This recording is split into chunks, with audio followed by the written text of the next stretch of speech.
Diasco Foot, miroir du football de la diaspora congolaise.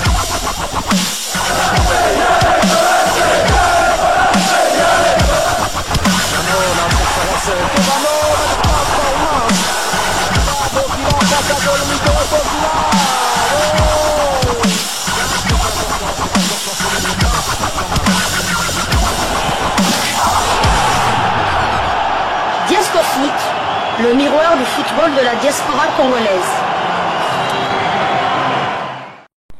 Vous êtes sur Diasco Foot, le miroir du football de la diaspora congolaise.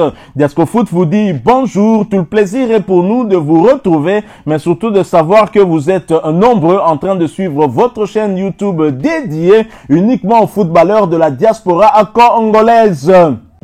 C'est l'heure de partager avec vous quelques news que nous avons pu récolter pour vous, des news concernant certains de nos internationaux ou des binationaux qui se sont illustrés dans leurs clubs respectifs, et cela dans le cadre de cette 4e livraison sportive de ce lundi 12 août 2024, une livraison que nous débutons par la Hollande, où l'on jouait la première journée de la Eredivisie. Le Fortuna Sittard de Samuel Bastien entame la saison par une victoire à l'extérieur. Score final 0-2 face au Go Ahead Eagles. Grâce à des buts de Halilovic à la 57e minute et Eko à la 73e minute de jeu. Arrivé très récemment au sein du club, Samuel Bastien a fait ses grands débuts en montant au jeu à la 85e minute de la partie. Prochaine journée, le Fortuna Sittard accueillera Almere le vendredi 16 août dans le cadre de la 2e journée de la première division hollandaise. Toujours aux Pays-Bas, le Sparta Rotterdam a été accroché à domicile 0 but partout par Héraclès. Titulaire, la jeune pépite brésilo-congolaise Metino Silou a disputé 55 minutes de la partie. Le Léopard U21 et les siens vont tenter de se relancer le week-end prochain sur la pelouse du FC Twente le samedi 17 août. Notons qu'en Eredivisie hollandaise, nous aurons là trois internationaux congolais. Enfin, un ex-international avec Jérémy Bokila, nous avons Samuel Bastien et nous avons un international U21 qui ne s'est pas encore décidé. Il s'agit donc de Metinho, le brésilo-congolais. Nous quittons la Hollande. Nous allons cette fois du côté de l'Égypte où l'on jouait la 33e journée de l'Egyptian Premier League, championnat égyptien de première division. Triplé et homme du match, Fiston Maël Kalala tout cassé et recolle le meilleur buteur du championnat. Pyramide FC et Fiston Maël Kalala ont étrié El Gaïch à domicile hier dimanche 11 août 2024. Score final 2-5. Titulaire au coup d'envoi avec Pyramide FC, Fiston Maël Kalala, attaquant de Léopard de la République démocratique du Congo, s'est illustré en inscrivant un triplé respectivement à la 7e, 8e puis 60 minutes, ramenant à 17 réalisations le nombre de ses buts inscrits en championnat cette saison. Fiston Maël Kalala a par ailleurs disputé l'intégralité de ce match, portant à 3126 minutes son temps de jeu sur les 4360 minutes possibles.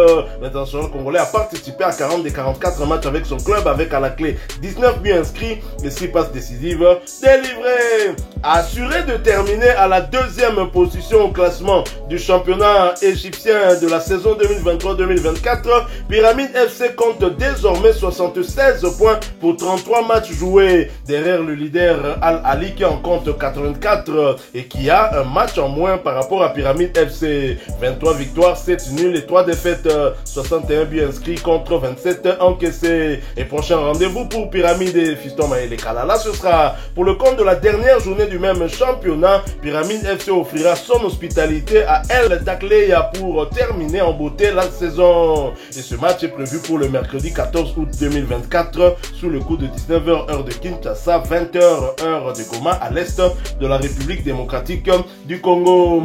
Fiston Maël termine très fort la saison, ce qui ne peut que rassurer la tanière avec les absences de Cédric Bakambu et peut-être Simon Banza, mais peut-être un peu moins parce que Simon Banza lors lors du dernier match de son équipe hier, il a eu quand même un peu de temps de jeu. On peut donc espérer qu'au 6 septembre, il soit disponible pour rejoindre la tanière. Et pour rappel, Fiston Maël Kalala a inscrit un triplé et Fiston Maël Kalala est actuellement deuxième meilleur buteur du championnat avec 17 réalisations et est désormais à 2 buts de l'actuel meilleur buteur qui n'est autre que Abou Ali, l'attaquant d'Al Ali qui occupe justement le fauteuil de leader. Al Ali premier au championnat et Abou Ali premier dans le royaume des buteurs également. Ce club décidément légendaire. Fiston Maël qui a tout logiquement été désigné homme du match lors de cette rencontre. C'est vrai qu'après 2 semaines de disette où il était resté muet, Fiston Maël a réagi de très fort belle manière, surtout avec 2 buts entre la 7e et la 8e minute, donc 2 buts en l'espace de 1 minute, c'était un très bon résultat. Bon, il lui reste encore 2 buts à rattraper pour espérer dépasser le joueur de Al Ali, mais c'est ce que Fiston Maël est en train de réaliser du côté de l'Égypte, c'est énorme. Chapeau à lui et on espère de tout cœur qu'il terminera meilleur buteur du championnat égyptien. Nous quittons l'Égypte et nous nous dirigeons vers la Russie où l'on jouait la 4e journée du championnat. Résultat frustrant pour Théo Bongonda et ses partenaires accrochés à domicile 0 but partout face à Grozny, une équipe du bas de tableau. Et pourtant, avec 17 tirs tentés et 70% de la possession de balles, ce n'était pas faute d'avoir essayé. Il s'agit du premier nul de la saison. Ce dernier empêche les joueurs de Moscou d'enchaîner avec un 3e succès de suite. Pour sa part, Théo Messi a disputé 83 minutes lors de cette rencontre. Après 4 rencontres cette saison, il est toujours dans l'attente de débloquer son compteur but, bien qu'il ait déjà délivré une passe décisive.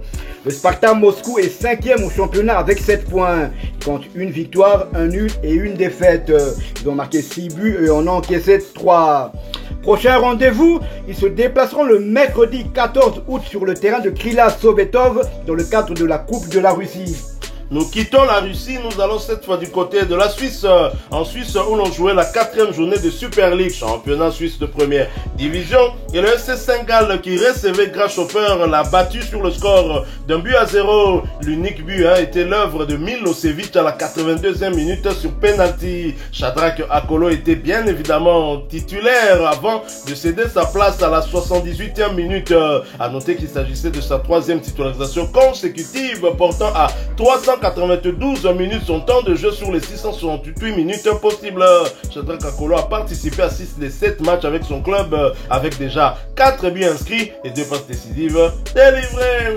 Et les statistiques de Shadrach Akolo lors de ce match, c'est quand même 3 tirs cadrés sur 3 au total, même s'il n'a pas inscrit de but. Il a très clairement pesé aussi sur cette défense après ce succès.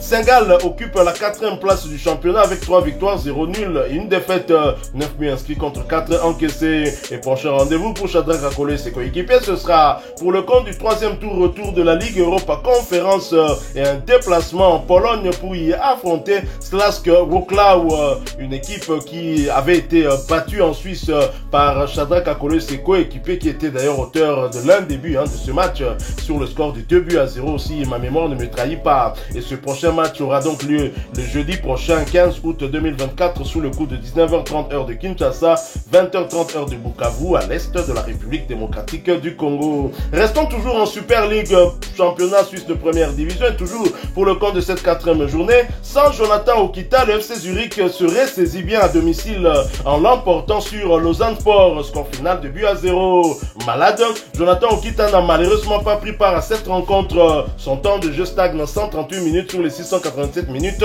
possibles. Il a participé à 4 des 7 matchs avec son club.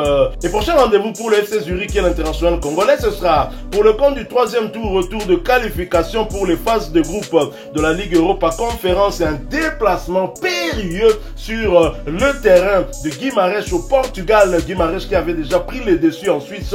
Ça sera très compliqué pour qu'il y ait remontada pour le FC Zurich, mais sait-on jamais, en football tout reste possible et ce match est prévu pour le jeudi 15 août 2024 sous le coup de 20h45 heure de Kinshasa, 21h15 heure de Kanya Bayonga à l'est de la République démocratique du Congo. Voilà qui met fin à cette 4e livraison sportive de ce lundi 12 août 2024. Si vous l'avez aimé, laissez-nous un maximum de j'aime. Merci de partager avec nous en commentaire votre point de vue. Abonnez-vous sur cette chaîne Diasco Foot parce que nous sommes le miroir du football de la diaspora congolaise. Et n'oubliez pas d'activer la petite cloche de notification histoire de ne plus rien manquer des prochains sujets que nous allons vous proposer. Encore une fois, merci à vous avec espoir de vous retrouver bientôt dans un autre sujet d'actualité. Mais en attendant, portez-vous bien et Diasco Foot vous dit au revoir.